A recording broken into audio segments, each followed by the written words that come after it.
जब वार्डन अपने कैदियों को मारता है। धीरे वक्त बीतता है और आज एडमंड को इस जेल में, जिसका नाम सेचुटी है, पूरा 1 साल हो चुका है। और वार्डन एक बार फिर आता है और वो एडमंड को बहुत बुरी तरह से मारता है। धीरे धीरे एडमंड की हिम्मत टूटना शुरू हो जाती है और वो अपनी जान लेने की कोशिश भी करता है, लेकिन तभी वो दीवार पर देखता है जहां पर उसने लिखा होता है God will give me justice, यानी कि ईश्वर मुझे न्याय देगा। और वो ऐसा करने से रुक जाता है, लेकिन जैसे जैसे समय का पहिया घूमता है उसका ईश्वर के ऊपर से विश्वास उठना शुरू हो जाता है। आज उसे इस कैद खाने में पूरे 4 साल हो चुके हैं और एक दिन जब वो अपने कैद खाने में पूरी तरह से बदहवास होता है, तभी उसे लगता है कि जमीन के अंदर से कोई निकल रहा है और यहाँ से एक आदमी बाहर निकलता है। वो एडमंड को बताता है कि उसका नाम फिरिया है। उसे लगा था कि वो बाहर की तरफ सुरंग खोद रहा है। वो कहता है कि मैं यहाँ पर इस जेल में 11 सालों से हूँ और पिछले 5 सालों से मैं सुरंग खोद रहा हूँ। इसके बाद वो एडमंड को कहता है कि मैं तुम्हारे कंधों पर खड़ा होना चाहता हूँ, और वो उसके कंधों पर खड़ा होकर खिड़की से बाहर देखता है। वो आसमान को देखता है, इससे उसे बहुत खुशी होती है। वो एडमंड को कहता है कि आज 11 सालों के बाद मैंने आसमान देखा है। और अब वो एडमंड को जिस सुरंग से खुद आया था उसी सुरंग से अपनी सेल में ले जाता है और एडमंड को कहता है कि मैंने गलत दिशा में सुरंग खोदी, लेकिन अब मुझे पता है कि सही दिशा किस तरफ है और हम दो भी हैं, हम दोनों मिलकर सुरंग खोदेंगे और 8 सालों में हम बाहर जाने का रास्ता निकाल लेंगे। यानी कि इन्हें सुरंग खोदने में पूरे 8 साल लगेंगे और एडमंड को ऑलरेडी यहाँ पर 7 साल हो चुके हैं। एडमंड उसकी बात पर हंसता है। फेरिया से कहता है कि अगर तुम मेरी मदद करोगे तो बदले में मैं तुम्हें एक बेशकीमती चीज दूंगा। जो भी मैंने जिंदगी में सीखा है, साइंस, फिलोसफी, इकोनॉमिक्स, मैथमेटिक्स, वो सब कुछ मैं तुम्हें सिखाऊंगा। और एडमंड अब उसकी हेल्प करने के लिए तैयार हो जाता है। यहाँ पर वो एडमंड को तलवारबाजी करना भी सिखाता है, क्योंकि वो तलवारबाजी में बहुत माहिर होता है। एडमंड को एक दिन में 2 बार अपनी सेल में जाना पड़ता है। एक बार उस वक्त जब टॉयलेट की बकेट लेने के लिए गार्ड आता है और दूसरी बार तब जब वो खाना देने के लिए आता है। और जो भी सुरंग से मिट्टी निकालते हैं वो उसे अपनी टॉयलेट की बकेट में डाल देते हैं ताकि गार्ड उसे ना देखे और उनके वेस्ट मटेरियल के साथ वो डर्ट को, यानी कि मिट्टी को भी बाहर फेंक दे। धीरे धीरे वक्त बीतता है और अब एडमंड हर चीज में कौशल प्राप्त कर रहा होता है। और एक दिन वो बूढ़ा आदमी एडमंड को बताता है कि मैं पहले नेपोलियन की फौज में था, लेकिन मैंने उसकी फौज छोड़ दी और मैं एक अमीर आदमी, जो कि बहुत ही अच्छा इंसान था, उसका सेक्रेटरी बन गया। लेकिन बाद में उसकी मृत्यु हो गई। लोगों का मानना था कि उसके पास बहुत बड़ा खजाना है जो उसने छुपा रखा है और नेपोलियन उस खजाने को चाहता था, इसीलिए मुझे पकड़ लिया गया। वो मुझसे खजाने का राज पूछने लगे, लेकिन मैं किसी खजाने के बारे में कुछ भी नहीं जानता था और तब से मैं यहाँ इस जेल में हूँ। एडमंड उसे अपनी कहानी बताता है। वो कहता है कि पहले मजिस्ट्रेट विलफोर्ड ने मुझे सारे इल्जामों से बरी कर दिया था, लेकिन बाद में उसने मुझे गिरफ्तार करवा दिया। फेरिया कहता है कि उसने अपना फैसला बदला, इसके पीछे जरूर कोई कारण होगा। और एडमंड को याद आता है कि उसने पूछा था कि नेपोलियन का लेटर कौन लेने के लिए आएगा। जवाब में एडमंड ने कहा था मिसियो क्लैरियन, और इनाम सुनने के बाद उसने लेटर को जला दिया था। फेरिया कहता है कि अजीब बात है, देश के खिलाफ विद्रोह के इतने बड़े सबूत को मजिस्ट्रेट ने जला दिया, जरूर इसके पीछे कोई ना कोई वजह होगी। और यहाँ पे एडमंड पूरी बात समझ जाता है। दरअसल जो आदमी लेटर लेने के लिए आने वाला होता है वो मजिस्ट्रेट का पिता होता है, जो कभी नेपोलियन की फौज में कर्नल था। और अगर उसके पिता के ऊपर देशद्रोह का आरोप लगता तो उसकी भी नौकरी चली जाती, उसके ऊपर भी देशद्रोह का आरोप लगता और उसे भी सजा होती। वो अपने आप को बचा रहा था। अब एडमंड को पूरी कहानी समझ में आ जाती है और धीरे धीरे ये सुरंग खोदते खोदते एक दिन एक पेड़ की जड़ तक पहुंच जाते हैं, यानी कि ये बाहर तक पहुंच गए। अब बस इन्हें ऊपर की तरफ सुरंग खोदनी है, जिसमें कुछ ही हफ्ते लगेंगे। एडमंड कहता है कि मैं भी छीनी लेकर आता हूँ। और जब वो सुरंग से थोड़ा सा बाहर की तरफ निकलता है तभी सुरंग से ऊपर मिट्टी गिरना शुरू हो जाती है। और इससे पहले कि फेरिया वहां से बाहर निकलता उसके ऊपर बहुत सारे पत्थर गिर जाते हैं। एडमंड उसे सुरंग से बाहर ले आता है और अब फेरिया अपनी जिंदगी की आखिरी सांसें ले रहा है। वो मरने से पहले एडमंड को कहता है कि मैंने खजाने के बारे में तुम्हें गलत बताया था, मुझे खजाने के बारे में पता है। वो उसे खजाने का एक नक्शा देता है और कहता है कि इटालियन कोस्ट पर एक टापू है जिसका नाम है मोंटी क्रिस्टो, वहां पर जाना और इस नक्शे की मदद से तुम खजाने तक पहुंच जाओगे। इस खजाने को तुम लोगों की भलाई के लिए, अच्छाई के लिए इस्तेमाल करना। एडमंड कहता है कि अब मैं यहाँ से कभी नहीं निकल सकता, सुरंग पूरी तरह से बंद हो चुकी है। फेरिया कहता है कि कोशिश करते रहना। और इसके बाद उसकी मृत्यु हो जाती है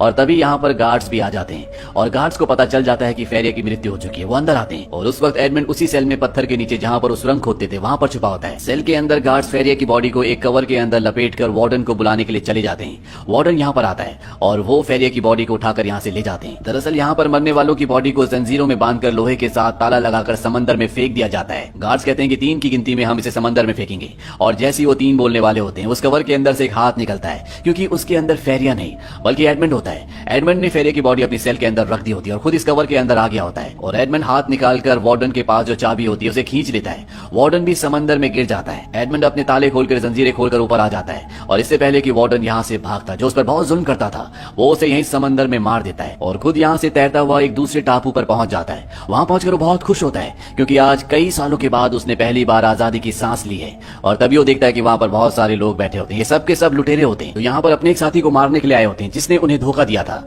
लेकिन उसके कुछ साथी चाहते हैं कि उसे ना मारा जाए, इसीलिए यहाँ पर जो इनका लीडर होता है वो कोई फैसला नहीं कर पा रहा होता। एडमंड को देखने के बाद वो कहता है कि तुम हमारे धोखेबाज साथी से लड़ोगे और तुम दोनों में से जो जिंदा बचेगा वो हमारे ग्रुप में शामिल हो जाएगा। और अब एडमंड की और उस दूसरे आदमी जिसका नाम जैकोबो होता है, इन दोनों की चाकू की फाइट होती है और इस फाइट में एडमंड उसे हरा देता है, लेकिन वो उसे मारता नहीं है, वो उसकी जान बख्श देता है और साथ ही साथ सरदार से कहता है कि इसकी जान बख्श दो, इससे तुम्हारे पास एक और काबिल साथी रहेगा। सरदार उसकी बात मान जाता है और जैकोबो की जान को बख्श देता है। जैकब वो एडमंड को कहता है कि मैं जिंदगी भर के लिए अब तुम्हारा गुलाम हूँ। इसके बाद ये सब के सब यहाँ इस टापू से निकल जाते हैं। इसके बाद एडमंड अपने शहर लौट जाता है। जैकब भी उसके साथ होता है। एडमंड एक अपने पुराने जानकार के पास जाता है जो उसे नहीं पहचान पाता, क्योंकि आज 13 साल बाद वो लौटा है। उसका पूरा हुलिया बदल चुका है। एडमंड उस आदमी से कहता है कि मैं एडमंड का दोस्त हूँ, मैं उसके परिवार के बारे में जानना चाहता हूँ। वो आदमी बताता है कि एडमंड की राजद्रोह के बारे में पता चलने के बाद उसके पिता ने अपने आप को फांसी लगा ली। एडमंड पूछता है कि उस पर राजद्रोह का आरोप किसने लगाया था। वो आदमी बताता है कि विलफोर्ड ने, जो उस वक्त यहाँ का मजिस्ट्रेट था जिसने एडमंड को गिरफ्तार किया था। इसके बाद उसका प्रमोशन हो गया, वो चीफ प्रोसिक्यूटर बन गया और पेरिस चला गया। दरअसल उन दिनों उसके पिता की किसी ने हत्या कर दी थी। यहाँ पर एडमंड को यह भी पता चलता है कि जो उसकी गर्लफ्रेंड थी जिसका नाम मर्सिडीज है, उसने एडमंड की मृत्यु की खबर सुनते ही मोंडेगो से शादी कर ली थी। मोंडेगो एडमंड का वही पुराना दोस्त है जिसने उसे धोखा दिया था, जिसकी वजह से उसे जेल हुई थी। और अब मोंडेगो अपनी पत्नी मर्सिडीज के साथ पेरिस में रहता है। ये सारी बातें सुनने के बाद एडमंड पूरी तरह से टूट जाता है और वो अब इन सब से बदला लेना चाहता है। सबसे पहले एडमंड अपने साथी जैकोबो के साथ मोंटी क्रिस्टो टापू पर जाता है और वो वहाँ पर खजाना ढूंढता है। उसे खजाना मिल जाता है जो पानी के अंदर होता है। यहाँ पर सोने से भरे हुए इतने बड़े बड़े बक्से होते हैं कि जिन्हें ये एक बार में नाव में यहाँ से नहीं ले जा पाते। लेकिन जितना भी सोना ये यहाँ से ले जाते हैं, ये चाहकर भी उसे खर्च नहीं कर सकते। ये सबसे पहले पेरिस जाते हैं और वहाँ पर एक बहुत बड़ा महल खरीद लेते हैं। और अब एडमंड अपना नाम बदल लेता है। वो अपना नाम रखता है काउंट ऑफ मोंटी क्रिस्टो। और सबसे पहले वो ये पता लगाता है कि मोंडेगो की कमजोरी क्या है। उसे पता चलता है कि उसने बैंक से लोन लिया है। वो अपने आदमी को कहता है कि उस बैंक को खरीद लो और साथ ही साथ वो जितनी भी शिपिंग कंपनीज के साथ डील करता है, काम करता है, उन सब कंपनीज को मना कर दो कि कोई भी उसके साथ काम ना करे। लेकिन अभी भी वो मौका ढूंढ रहा होता है जिससे वो मोंडेगो के करीब जा सके। मोंडेगो और मर्सिडीज का एक बेटा होता है जिसका नाम एल्बर्ट है। एडमंड अपने आदमियों से उसे किडनैप करवा लेता है और खुद उसकी जान बचाता है ताकि वो उसके परिवार के करीब पहुंच सके। और उसकी ये चाल, ये प्लानिंग पूरी तरह से कामयाब रहती है। एल्बर्ट एडमंड उर्फ मोंटी क्रिस्टो को अपने घर दावत पर बुलाता है और अपने पिता मोंडेगो से इंट्रोड्यूस कराता है। मोंडेगो उसे पहचान नहीं पाता क्योंकि उसका हुलिया पूरी तरह से बदल चुका है और साथ ही साथ वो इतना अमीर है, इतना रॉयल है। मोंडेगो कभी सपने में भी नहीं सोच सकता कि ये उसका वही पुराना दोस्त है जिसका नाम एडमंड है। इसके बाद एडमंड यहाँ पर मर्सिडीज से भी मिलता है और जब वो उसके साथ डांस करता है तो मर्सिडीज को भी कुछ जाना पहचाना एहसास होता है, पर वो उसे नहीं पहचान पाती क्योंकि उनके मुताबिक अब एडमंड मर चुका है। लेकिन इसी पार्टी में जब एडमंड अपनी उंगली से अपने बालों को घुमा रहा होता है तो मर्सिडीज ये देख लेती है। दरअसल एडमंड की ये पुरानी आदत होती है और वो पहचान जाती है कि ये एडमंड है। और जब एडमंड घर जा रहा होता है तो वो उसकी बग्गी में पहले से बैठी होती है। वो उसे कहती है मैंने तुम्हें पहचान लिया है। लेकिन एडमंड उसकी बात को एक्सेप्ट नहीं करता। वो कहता है कि जिसके बारे में आप बात कर रही हो वो इंसान मर चुका है। मर्सिडीज कहती है मुझे पता है कि तुम वही हो। उसे बताती है कि मुझे मजिस्ट्रेट विलफोर्ड ने बताया था कि तुम्हें फांसी हो चुकी है और इसके बाद मुझे मोंडेगो से शादी करनी पड़ी क्योंकि मेरी मजबूरी थी। लेकिन वो उसकी बात नहीं सुनता और उसे बग्गी से उतार देता है। यहाँ पर एडमंड ने एक और प्लान बनाया होता है। वो मोंडेगो और विलफोर्ड जो कि मजिस्ट्रेट था उसे यकीन दिला देता है कि उसे खजाना मिल चुका है और उसका एक शिपमेंट आ रहा है जिसे पास करवाने के लिए उसे विलफोर्ड की जरूरत है। विलफोर्ड मोंडेगो से कहता है कि हम किसी भी तरह से उस शिपमेंट को हासिल कर सकते हैं और सारा सोना हमारा हो जाएगा। मोंडेगो कहता है कि मैं अपने पुराने दोस्त को जानता हूँ जो हमारी इसमें मदद करेगा। और जब पोर्ट पर एडमंड का शिपमेंट आता है तो मोंडेगो का वही पुराना दोस्त जिसे एडमंड भी जानता है। दरअसल आज से कई साल पहले एडमंड को इसी के बदले शिप का कैप्टन बनाया गया था, जिस वजह से जेलस हो गया था और इसने एडमंड को फंसाने में मोंडेगो का पूरा पूरा साथ दिया था। और जब भी यहाँ पोर्ट पर उसका खजाना चुरा रहे होते हैं तभी यहाँ पर एडमंड आ जाता है। उसके साथ पुलिस भी होती है और इस आदमी को अरेस्ट कर लिया जाता है। इसके बाद एडमंड सीधा मजिस्ट्रेट विलफोर्ड के पास जाता है जो स्पा रूम में होता है और उसे एडमंड कहता है कि तुमने आज से कई साल पहले मर्सिडीज को झूठ क्यों बोला कि मुझे फांसी हो गई। विलफोर्ड को कुछ भी समझ में नहीं आता। एडमंड उसे कहता है कि तुमने ऐसा इसलिए किया था कि मोंडेगो की और मर्सिडीज की शादी हो जाए। तुम दोनों ने एक सौदा किया था। तुम अपने पिता से परेशान थे क्योंकि वो नेपोलियन के वफादार थे, वो उनका साथ देना चाहते थे और तुम्हें इस बात का डर था, इसीलिए तुमने मोंडेगो को अपने पिता को मारने के लिए कहा और उसने तुम्हारे पिता का कत्ल कर दिया। विलफोर्ड कहता है कि सच है लेकिन तुम कभी इसे साबित नहीं कर पाओगे और ना ही मोंडेगो कभी इस बात को एक्सेप्ट करेगा। एडमंड कहता है कि हाँ वो तो नहीं करेगा लेकिन तुमने कर लिया। और तभी धुएं के पीछे से पुलिस आती है और वो विलफोर्ड को उसके पिता की हत्या की साजिश में गिरफ्तार कर लेती है। वहीं अब मोंडेगो इस शहर से भागना चाहता है क्योंकि उसके ऊपर कर्ज है, उसके ऊपर धोखेधड़ी के कई सारे मामले हैं और साथ ही साथ अब उसके ऊपर खून का भी इल्जाम है। और वो मर्सिडीज को भी अपने साथ चलने के लिए कहता है। मर्सिडीज कहती कि नहीं मैं तुम्हारे साथ नहीं आऊंगी। वो कहता है ठीक है तुम मत आओ, मैं और मेरा बेटा यहाँ से चले जाएंगे।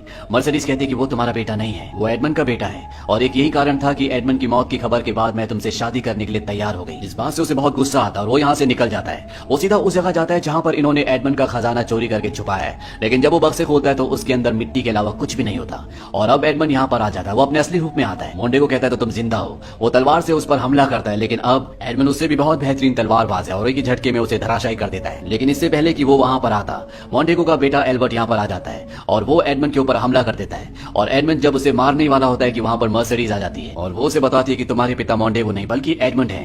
ये बात सुनकर एडमंड भी हैरान हो जाता है, लेकिन वो खुश भी होता है क्योंकि उसे मर्सिडीज और उसका बेटा वापस मिल गए। और तभी यहाँ पर मोंटेगो गन निकाल लेता है और जैसे ही वो एडमंड पर गोली चलाने वाला होता है, एडमंड का साथी उस पर चाकू से वार करता है जिससे उसका निशाना चूक जाता है और मर्सिडीज के कंधे पर गोली लग जाती है। मोंटेगो यहाँ से भाग जाता है क्योंकि गन में एक ही गोली होती है। एडमंड उसका पीछा करता है, इन दोनों के बीच में तलवारबाजी होती है और एडमंड मोंटेगो का खात्मा कर देता है। और अंत में ये दिखाया जाता है कि एडमंड उस जेल को, जिसका नाम चैटुडी है, जहां पर उसने 13 साल बिताए थे, उस पूरी जगह को खरीद लेता है ताकि किसी के ऊपर दोबारा से उस तरह से जुल्म ना हो जिस तरह से उसके ऊपर हुए थे। और वो कसम खाता है कि वो अब अपनी ताकत अपनी जिंदगी को सच्चाई और भलाई के रास्ते पर लगाएगा, जैसा कि उसे जेल में फेरिया ने मरते वक्त कहा था, जिसने उसे खजाने का नक्शा दिया था। और इसी के साथ ये कहानी, ये फिल्म यहीं पर